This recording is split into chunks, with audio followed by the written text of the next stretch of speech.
Gracias. Bienvenidos a Hora 23, breve resumen del día. Mirá lo que pasó hoy en el Senado, un hecho inédito y nos metemos de lleno con el programa.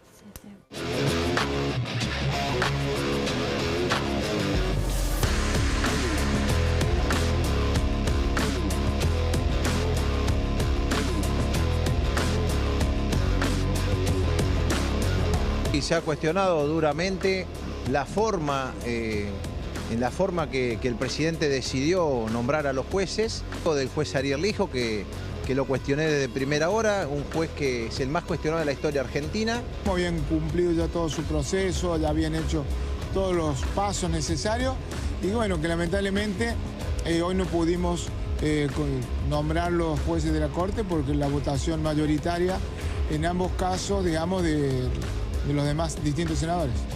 No, es que no es juez, no tiene que ser juez de la Corte. O sea, se tiene que retirar básicamente y lo que firme como juez de la Corte va a ser nulo de nulidad absoluta.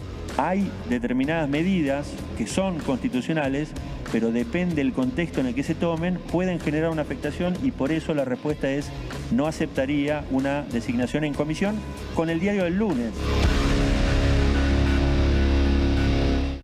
Bueno, ahí está justo García Mansilla cuando en el Senado dijo que no aceptaría una designación en comisión. La aceptó la designación en comisión. Hoy 2/3 del Senado votó en contra. Claro. Vamos a ver porque hubo información. Por ahora García Mansilla sigue como juez de la Corte. Se suman a la mesa Gila Birker. Gracias, Gila. Como siempre, Jorge Castro. Ahora vamos a hablar del terremoto Trump en el mundo y qué ventaja puede conseguir. Si puede conseguir en este momento en la negociación que va a llevar adelante Milei con Trump. Está el doctor Andrés Gil Domínguez, Hugo Machiavelli, Pablo Fernández Blanco, pero abro con Delfina Galarza. Delfina, ¿qué pasó hoy en el Senado? Bueno, Maxi, recién lo adelantaban un poco con José, pero básicamente, a ver, quienes esperaban, acá hubo, podemos hablar de cierta deslealtad, ¿no?, de los aliados, o por lo menos así es la clave de lectura del gobierno, hacia básicamente el PRO. ¿Qué es lo que le indica en primer lugar? Bueno, haber aportado 2 senadores, más precisamente Victoria Guala y Alfredo De Angeli, para conseguir un quórum. Un quórum ajustado, podemos decir, si se tienen en cuenta finalmente los números del rechazo tanto de Ariel Lijo como de Gabriel García Mansilla. Repasamos los números una vez más. Bueno, Ariel Lijo se lo rechazó con el 43 votos, mientras que a Manuel García Mansilla con 51 votos en contra. Es decir, él consiguió, podemos decir que sobrepasó los 2/3 que necesitaba, pero para la negativa. Bueno, a ver, veamos un poquito, a ver si podemos ver la infografía de La Nación. A ver, porque es interesante. Fíjense, del lado izquierdo de la pantalla está el rechazo al juez Ariel Lijo. Sí. Fueron 43 en contra. 43 en contra, 27 a favor, que después vamos a estar repasando, ¿no? Para ser aprobado un pliego en el Senado hace falta 2/3. Es decir, de los presentes. Sí, si están todos presentes, serían 48. Exacto. Serían 48. Bueno, tuvo 43 en contra, son 72 senadores. Sí. Y del otro lado, a la derecha, está el pliego de García Mansilla. Exactamente, también obviamente está 48 y en contra 51, solo 20 votos a favor. Recordamos, Maxi... Es decir, necesitaba 2/3 García Mansilla para ser aprobado por el Senado. 48 votos si están todos presentes. Están todos presentes. Sí. Exactamente, que son los 72. Tuvo, ahí se ve... Sí. 51 en contra, es decir, tuvo más de los 2/3 en contra.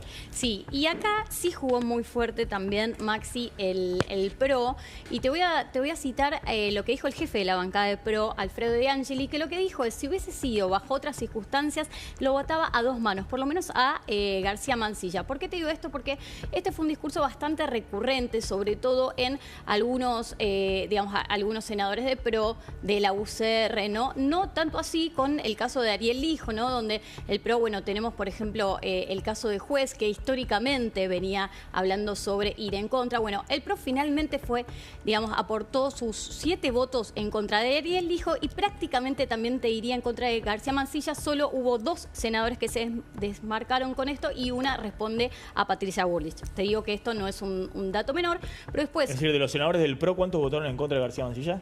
2. 2 en contra de García Mansilla. Perdón, 2 apoyaron, el resto en contra. 5 en contra de García Mansilla. Exactamente, 5 en contra de García Mansilla y solo 2 lo apoyaron, que estoy hablando de Juez y de Carmen Rivero. Bueno, ahí está el enojo del gobierno. Digamos, Sí, pero- de los 7 senadores antes del de PRO, eso dieron 5 el votaron quórum. en contra de García Además. Mancilla. Claro, pero ya no te hacía falta ni votar, Claro. se la jugaron votando. Ya dando el quórum te Exacto. asegurabas que el hijo y García Mancilla no iban a estar en la corte.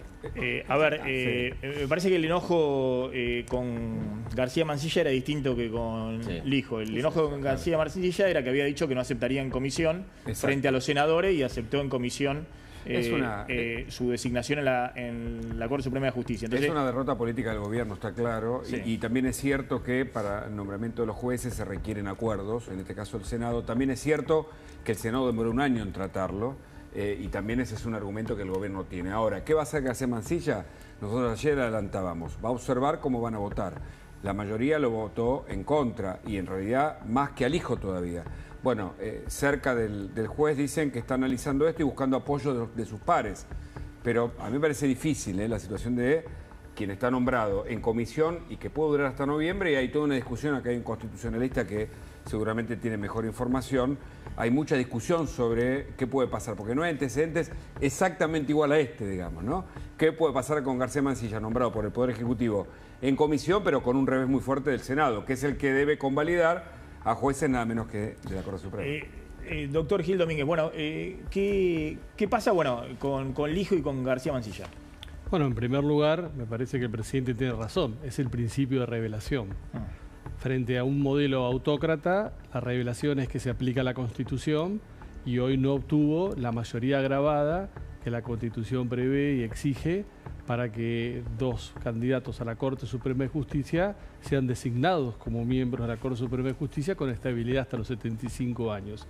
Y esto repercute directamente en la designación de García Mancilla como juez en comisión, porque no va a tener, ya se sabe que no va a tener el apoyo del Senado, y si no va a tener el apoyo del Senado, solamente hoy se sostiene con la mera voluntad del presidente. Es un empleado del presidente comisionado en la Corte Suprema de Justicia que nunca va a recibir el acuerdo del Senado. Con lo cual me parece que una salida constitucionalmente digna sería que García Mancilla renuncie hoy, aparte que tiene una medida cautelar que pesa sobre él, dictada por el juez Alejo Ramos Padilla, que le impide por 3 meses, que puede ser renovable si no se dicta una sentencia de fondo, de poder ejercer el cargo. Entonces, esta combinación, lo que hoy dijo el Senado, con una mayoría diversa, plural, más esta medida cautelar, me parece que sería una salida honrosa constitucionalmente que García Mancilla renuncie, porque si insiste en quedarse, estaría violando una medida cautelar, recibiría varias denuncias penales y recibiría cuestionamientos de impugnación, de nulidad de todos los votos que emita a partir de este momento, con lo cual pondría en crisis no solamente su cargo, pondría en crisis el funcionamiento de toda la Corte Suprema de Justicia. Que esté buscando el apoyo de sus pares, en este caso, ¿puede obtenerlo? ¿Y qué significa? Porque es cierto, el gobierno lo apoya, emitió un comunicado del gobierno, diciendo, bueno, Patricia Bullrich hace un ratito acá dijo que fue un golpe del Senado contra el gobierno, estas desaprobaciones, pero en todo caso, que García Mancilla busque apoyo de sus pares en la Corte, ¿qué significa? ¿O lo puede obtener? En primer lugar, que el Senado cumpla con la Constitución, con el procedimiento, con la votación, no es ningún golpe de ninguna característica. Y en segundo lugar, García Mancilla tiene que buscar apoyo en el Senado, no en sus pares. Los jueces de la Corte Suprema de Justicia no tienen ninguna posibilidad. Así como le tomaron juramento y no tienen ninguna posibilidad de rechazo, no tienen ninguna posibilidad de sostenerlo frente a lo que sucedió en el Senado. La sumo a Gila Vilker. ¿Qué repercusión tiene esto desde el punto de vista político, ¿no? Y sobre todo, digo, había 24 o 25 senadores que respondían a Cristina Fernández de Kirchner, ese era el piso, ya con eso se podía ver un rechazo. Pero el resultado fueron 51 votos en contra de García Mancilla. El gobierno sale muy enojado, no con el kirchnerismo, que sabía que iba a votar en contra. Sale enojado con... Porque una cosa es un bloqueo, otra cosa es un rechazo. Es un rechazo abrumador. Sí. Es un rechazo abrumador, o sea, con una mayoría fuerte. O sea, no hay duda que es un golpe para el gobierno. Sigo preguntándome... ¿Por qué la Corte le tomó juramento? ¿No? Digamos, eso es algo que por ahí sería interesante que que Andrés explique un poco o tratemos de entender por qué. Y claramente vos decías, es una situación inédita. Yo creo que lo inédito es el modo en que se han nombrado o se han intentado nombrar estos dos jueces. Entonces, me da la impresión de que eso por un lado. Por otro lado, tenés una situación donde el gobierno intenta, acusar un poco, meter esto dentro de la disputa también, nuevamente dentro de la disputa electoral, dentro de la disputa con el universo PRO. Unos dicen vendetta, yo creo que el encuadre del PRO debe ser republicanismo, pero sin lugar a dudas, el trasfondo de todo esto es que hasta ahora el gobierno no ha buscado construir consensos y acuerdos más estables con con otras fuerzas políticas. Ha ido, yo te diría, buscando acuerdos parciales con actores. Hoy el discurso del gobierno fue el PRO votó con el kirchnerismo. Digamos, buscó pegar al PRO al kirchnerismo. Con ese discurso Maxi disputó las elecciones, la idea de mismidad. ¿No? Digamos, todo el pasado es más o menos parecido, acá lo único diferente soy yo. Después hubo, sobre el último tramo de la campaña electoral, yo te diría, este apoyo tan importante para su llegada final a la presidencia de Patricia Bullrich y Mauricio Macri en ese momento todavía de modo articulado y conjunto, y yo te diría que reedita un poco esa línea discursiva. Ahora, la pregunta es, ¿se puede esperar un acompañamiento cuando hay ataque en el medio? O sea, es difícil, ¿no? Esperar cuando no hubo una construcción sistemática. Vos fijate que con el PRO fueron todos promesas, a mí me parece que también es las condiciones de los candidatos. El doctor Lijo, yo creo que pocas veces se ha visto tanto rechazo, no solamente en sectores políticos, sino básicamente en el sector privado.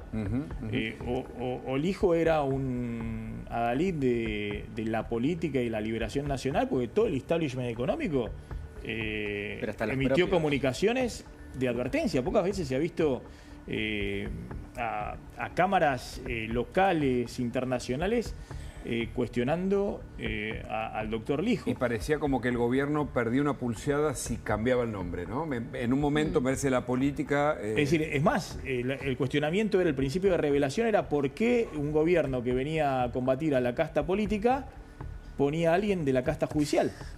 Me parece que ese era el argumento que... Y tuvo hasta último momento la posibilidad de retirar los pliegos. Exacto. Y no lo hizo. ¿Y por qué no lo hizo? Porque este gobierno juega todo y nada, no le interesa la institucionalidad, porque retirando los pliegos tenía la posibilidad de no exponer a los dos candidatos, tenía la posibilidad de empezar a tener un diálogo distinto para llegar a un consenso y proponer otros candidatos, que tienen que ser dos mujeres. Hoy hubo entre los votos que votaron a favor del Lijo. ¿Quiénes votaron a favor del Lijo? Además de... de los senadores de La Libertad Avanza. Bueno, recién hablábamos, ¿no?, del tema del principio de revelación. Sí hubo 7 senadores de Unión por la Patria que votaron a favor del Lijo. Muchos de ellos responden a gobernadores amigos, entre ellos varios de Tucumán, Osvaldo Jaldo, pero también hablamos de... el senador Mansur. El senador Mansur. El ex gobernador de Tucumán. Exactamente. Mansur votó a favor del doctor Lijo. Exactamente. Sandra Mendoza, también de Tucumán, que responde a Jaldo. Después tenemos, a Uñac, lo tenemos a Claudia Zamora, que responde además al gobernador de... A Claudia Ledesma. A Claudia Ledesma, que responde a el gobernador de... Es la esposa del gobernador de Santiago del Estero. Exactamente, Maxi. Y después tenemos por lo menos 7, mira, acá lo tenemos en pantalla, ¿ves? Sergio Uñac, hablábamos de Claudia Ledesma también. Y después también, no sé si podemos ver más abajo, porque hay 2 casos de la UCR, y te traigo este bloque porque, hubo mucha expectativa para quebrar lo que es la bancada de la UCR. Hubo una reunión a último momento con Eduardo Vichy, que ha cambiado su voto porque responde además al gobernador de Corrientes. Sin embargo, fue muy duro con el gobierno y solo hubo 2 radicales que sí responden a gobernadores que votaron a favor del Lijo. Te lo traigo a colación porque esta fue una de las jugadas, y te diría una de las apuestas que el gobierno esperó hasta último momento. A lo que voy es que esto ha sido transversal, digamos. Hay algunos que votaban en contra del Lijo y en contra de García Mansilla, otros que votaban a favor del Lijo. El gobernador de Santiago del Estero, claramente más kirchnerista, imposible, y votó a favor del doctor Lijo. ¿Qué pasa con García Mansilla? ¿Qué Bueno, se comenta? ¿Va a seguir en la Corte?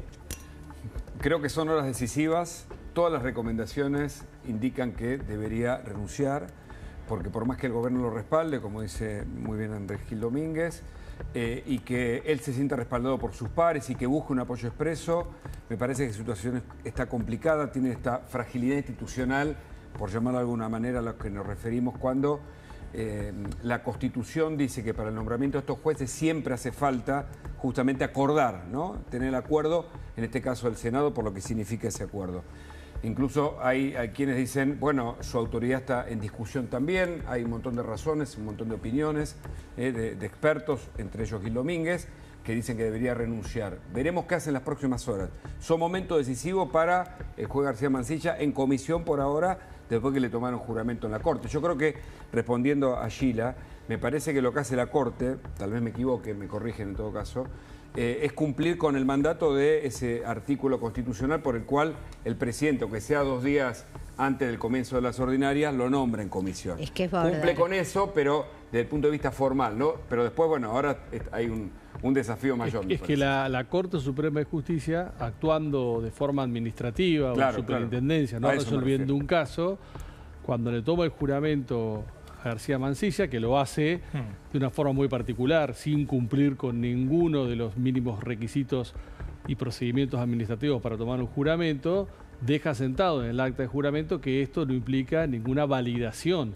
del decreto de designación por el cual están tomando juramento. Correcto. Deja salvada la posición de que ellos no están validando la constitucionalidad del decreto. García Mansilla siente respaldo del gobierno. ¿Eso alcanza en una república, en un sistema constitucional como el nuestro, una democracia republicana? Bueno, esta es una enorme discusión, ¿no?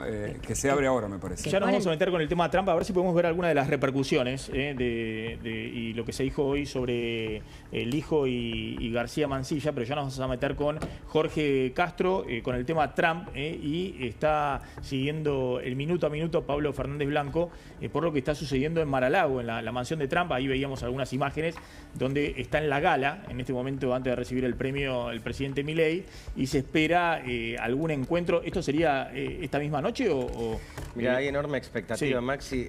Hay una posibilidad grande de que fuese esta noche, porque te cuento cuál era la agenda que manejaba Milei durante todo el día, desde la mañana hasta la tarde. Es más, te diría que desde ayer. Hoy Milei tenía que recibir un premio, ya lo recibió ahí en la residencia Mar-a-Lago, que es la casa de Trump, por decirlo rápidamente. Trump también iba a recibir el premio.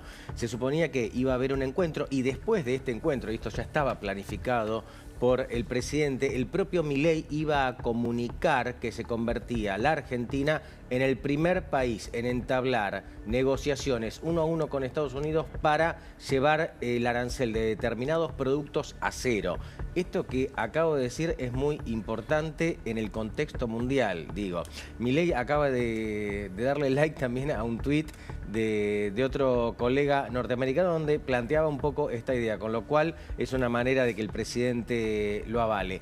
¿De qué se trata esto? Bueno, hoy estuvo el canciller Gerardo Huerta y también trabajando con el secretario de Estado norteamericano en la misma línea. La idea es que rápidamente haya 50 productos que vayan a pagar arancel cero. Y esto representaría la mayor cantidad de productos que la Argentina le exporta a Estados Unidos. Para esto el país tiene que subsanar determinadas cosas. Son aproximadamente 16 observaciones, dice Milei, que lo acaba de decir esta noche, hace minutos nada más, allí en Estados Unidos, frente a su auditorio, dice que aproximadamente la mitad de estas observaciones, estas readecuaciones, como estamos viendo ahora la nota de La Nación, ya están resueltas.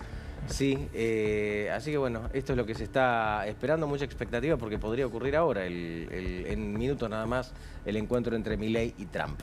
Ahí ya vamos a hablar de este tema con Jorge Castro. Una primera impresión, Jorge.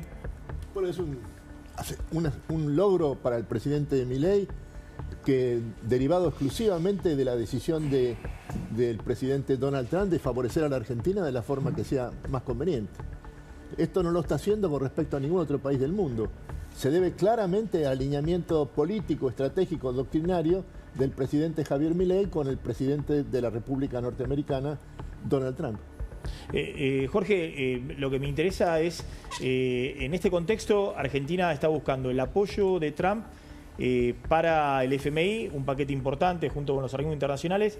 Está buscando ver si hay alguna excepción a esta suba, a este 10% adicional de aranceles de las exportaciones argentinas. Recordemos que ya la siderurgia y sobre todo el aluminio está muy golpeado porque tiene un arancel del 25%, pero también hay productos regionales y agroindustriales que se exportan. El típico es el vino, digamos que tendría, o los limones, que tendrían un sobrearancel del 10% respecto a los aranceles que hoy tienen. ¿Vos ves hay una posibilidad de destrabarlo esto y que sea una especie de leading case el caso de Milei y Argentina? Con respecto al respaldo a la posición argentina en el Fondo Monetario Internacional, sí. El apoyo formal de Estados Unidos ya se ha dado. Hace 2 semanas el secretario del Comercio, Scott Bessent, se dirigió directamente a las autoridades del Fondo Monetario Internacional para decir que en el interés de Estados Unidos estaba que hubiera una pronta y favorable resolución a la cuestión argentina. Este es el estado de la relación que existe hoy entre la Argentina y el presidente Donald Trump de Estados Unidos. ¿Y cómo interpretás las declaraciones de Mauricio Claver Carone, el asesor principal para la América Latina, que pone en medio de todo esto el tema China? Te contesto, sí. Maxi, de una manera levemente indirecta. A ver. Para fijar la posición de la Argentina respecto a China, lo que hay que hacer es tener en cuenta cuál es la posición del presidente Donald Trump respecto a la política popular. Yo te recuerdo lo siguiente. Donald Trump triunfa el 5 de noviembre del año pasado. Y en la lista preferencial de invitados para la ceremonia de asunción del 20 de enero, él personalmente pide que se le invite al presidente Xi Jinping de China, con el cual tiene luego una conversación de 1 hora y media, cuyo contenido esencial el propio presidente Donald Trump dio a conocer, y que consistió en ponerse de acuerdo sobre los principales temas que en este momento existen en el mundo, y que los dos presidentes unidos pueden darle una solución a esos problemas mundiales. Primer tema. Segundo tema. Vos estás planteando que Trump está buscando un acuerdo con Xi Jinping para ser los pacificadores del mundo. Claro, pero yo te digo que esto hay que verlo no en un sentido de aspiraciones de buenas intenciones de algunos personajes de la política mundial. Se trata uno del presidente de Estados Unidos y el otro es el presidente de la República Popular China. Son las dos superpotencias mundiales. Y luego esto fue corroborado por un hecho práctico. Cuando Donald Trump se comunica telefónicamente con el presidente Vladimir Putin de Rusia para pedirle iniciar negociaciones para dar término a la guerra de Ucrania, al mismo tiempo, en esa misma conversación que duró casi 2 horas, le propuso que tanto Rusia como Estados Unidos, las dos principales potencias nucleares, comenzaran negociaciones para reducir a la mitad el arsenal nuclear en el mundo de hoy. Y le propuso además el presidente Donald Trump a Vladimir Putin, cosa que está registrada en esta conversación telefónica hecha pública, que se invitara a integrar la negociación sobre la reducción del armamento nuclear a la tercera potencia nuclear del mundo de hoy, que es China.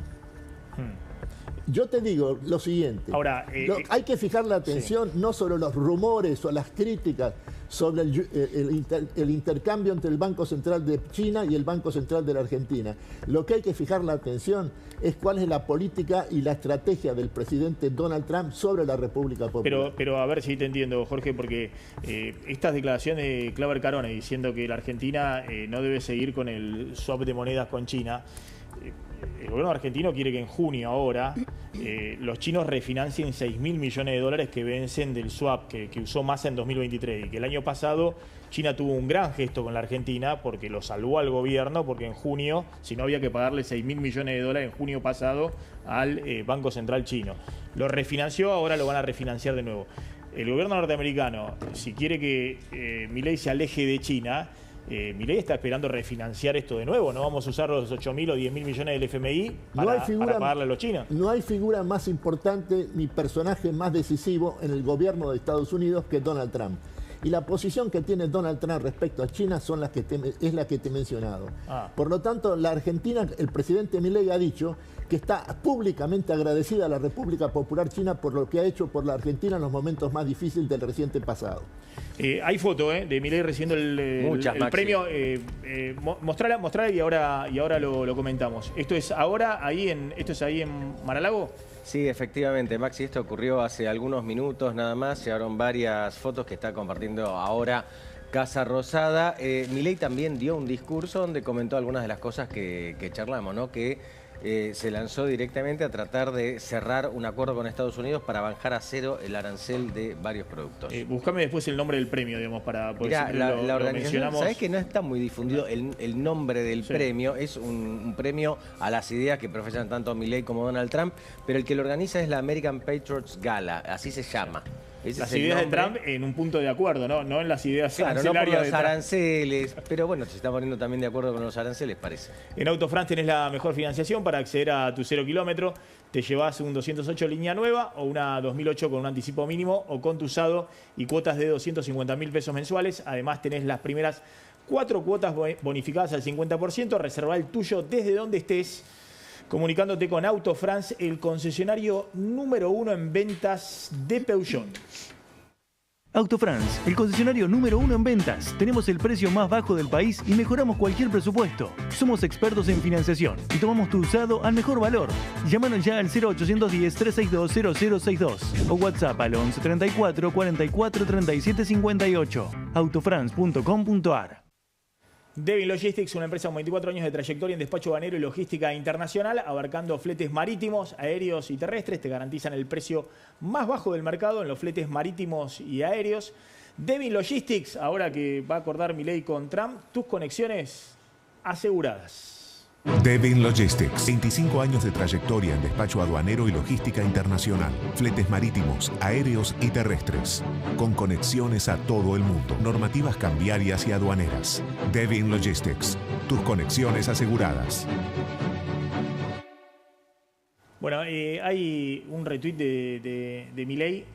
Sí. De Eric Trump, el hijo de Trump. Sí, exactamente. Veámoslo, por favor, porque esto habla muchísimo de lo que se está negociando en este momento en Estados Unidos. Decía Milei, los grandes analistas entenderán los alcances de este posteo, sabrán quién es uno de los primeros que se han reunido con el secretario de Comercio de Estados Unidos luego de su entrevista con Bloomberg Ánimo.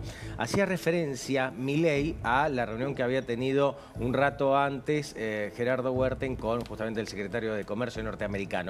Pero está mencionando Milei un tuit de uno de los hijos de Trump, en este caso de Eric Trump, que le voy a traducir mínimamente, dice: no me gustaría ser el último país que trata de negociar un tratado comercial con Donald Trump. El primero que lo negocie ganará. Esto decía el hijo de Trump. Y Milei se sube a esto y dice: ¿a que no saben quién es el primero que está negociando? A ver, Sheila Birker, y vuelvo a Jorge Castro.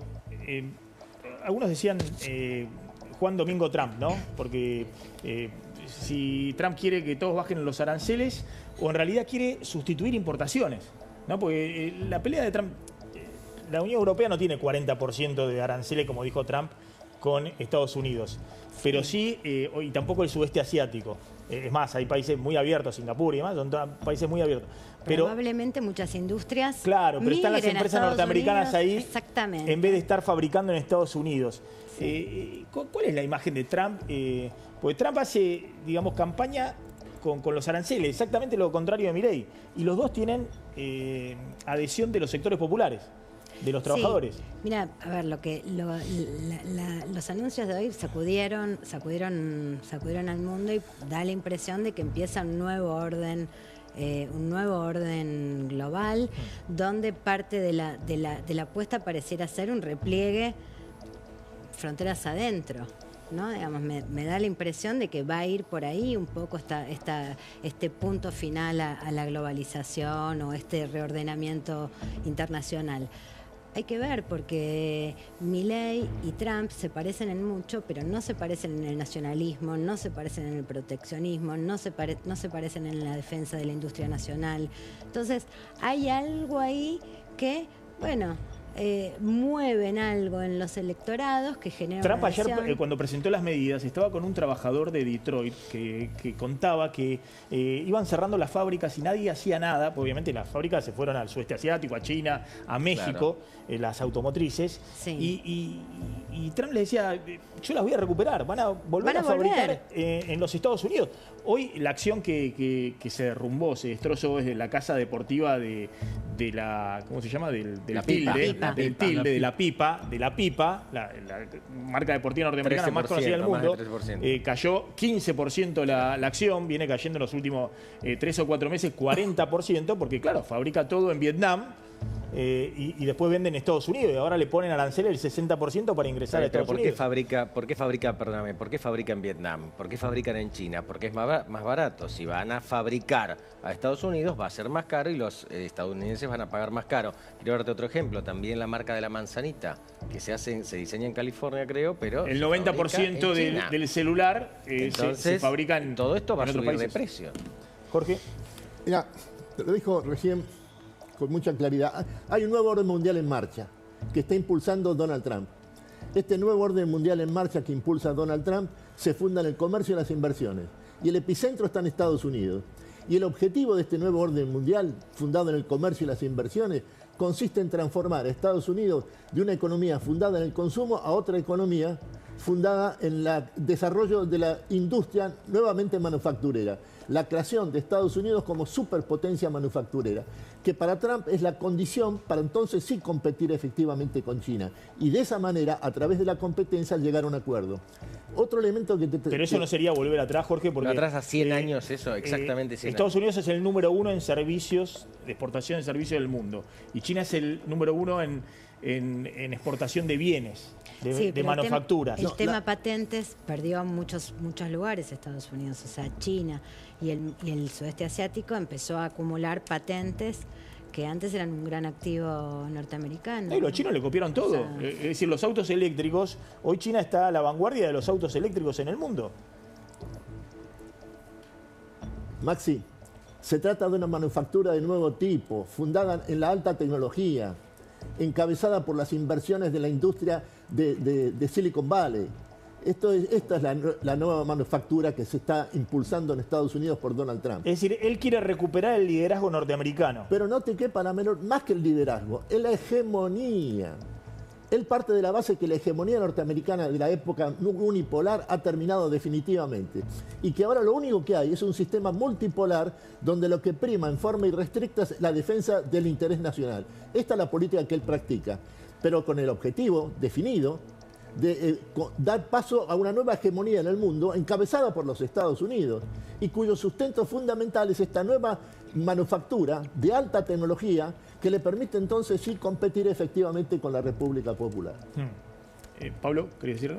No, me parece que es interesante ver qué va a pasar cuando estas medidas de Trump bajen a la tierra y afecten al consumidor de a pie, tanto de Estados Unidos como el resto del mundo. Porque digo, las cosas se pensaron muchas en Estados Unidos, pero se fabricaron en otros países porque era más barato. Si esa ventaja competitiva que tenían se pierde, todo va a subir de precio. No, y sobre todo porque el comercio hoy está integrado dentro de las propias multinacionales, digamos, ¿no? Lo contamos siempre con el sector automotriz.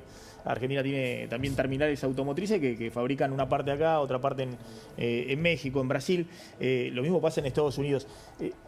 ¿Qué le conviene a la Argentina? ¿Cuál es la estrategia, la mejor estrategia en este contexto? La mejor estrategia para la Argentina en un sistema multipolar donde lo único que vale en la defensa irrestricta del interés nacional es en primer lugar el acuerdo estratégico con Donald Trump. Y en segundo lugar, el desarrollo, hay que seguir atentamente la relación y la visión que él tiene respecto a China. Porque acá lo que está en marcha es un acuerdo estratégico y de seguridad entre las dos superpotencias, la República Popular China y los Estados Unidos liderados por Donald Trump. ¿Pero cuál es el proyecto nacional en ese esquema? ¿Hay desarrollo de un proyecto nacional? Hay dos superpotencias, las dos con un profundo proyecto nacional que al mismo tiempo tiene un sentido histórico, como es el excepcionalismo norteamericano por un lado, y por el otro una historia de 5.000 años de antigüedad, que es la de la República Popular. Sí, preguntaba para Argentina. O sea, ¿cómo se integra Argentina? ¿Cuál es el proyecto para ese nuevo concierto internacional? El proyecto para la Argentina es uno solo: utilizar la transformación extraordinaria que ha hecho el presidente Javier Milei en términos de creación de un sistema macroeconómico competitivo mundialmente para atraer inversiones en gran escala en un plazo de 2-3 años a más tardar. Es muy interesante la discusión. Algunos plantean si el proyecto de apertura comercial que plantea Milei no era un proyecto de calzada perfecto en los 90. Donde todos iban con el consenso de Washington en esa línea. Y si Trump no viene a romper ese esquema, ¿no? Y donde todo el mundo está planteando proteccionismo o defensa de intereses nacionales, y la Argentina, para ganar competitividad, quiere abrirse irrestrictamente al mundo, sin negociar. ¿Sabés cuál es, paso por paso? Una diferencia crucial respecto a los 90 es que esta vez ha tenido la habilidad política Javier Milei de la alianza política con Trump. De la alianza política con Trump. Es un rasgo de genialidad política esto. Jorge, gracias, como siempre, muy amable. Gracias, Gila, muy amable. Gracias, doctor Gil Domínguez. Vamos volando al corte. Cuando volvamos, un datito político y un dato de Hugo Machiavelli. ¿Te gustan los Rolling Stones? Entonces tenés que sintonizar La Nación 104.9. Más música, no te quedes afuera. Poné FM 104.9, escuchala online o en la